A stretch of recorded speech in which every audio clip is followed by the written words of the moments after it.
بسم اللہ الرحمن الرحیم۔ السلام علیکم ورحمۃ اللہ۔ امید ہے سب ساتھی خیریت سے ہوں گے، اللہ سب کو سلامت رکھے۔ ایک چھوٹی سی حدیث پاک کہ شاید آپ نے اس کو سنا ہوگا، تو لیکن آج پھر ایک دفعہ سن کے تو خوش ہو جائیے۔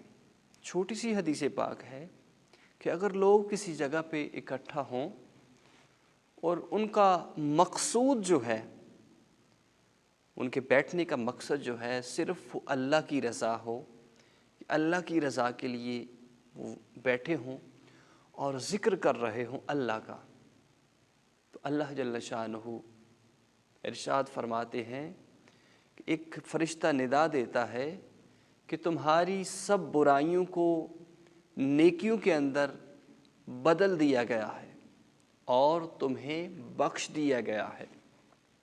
تو پیارے ساتھیو، کہ جب بھی کوئی ایسی بزم، ایسا حلقہ لگے کہ جہاں اللہ کا ذکر ہو رہا ہو تو اس میں بیٹھا کریں، اللہ کے ذکر کو سنا کریں، حضور علیہ السلام کی سنت مبارکہ، حضور کے ذکر کو سنا کریں۔ انشاءاللہ ایسی محافل کے اندر، ایسی بزم کے اندر بیٹھنا آپ کے لیے آخرت کے اندر بہت بڑا ذخیرہ ہوگا۔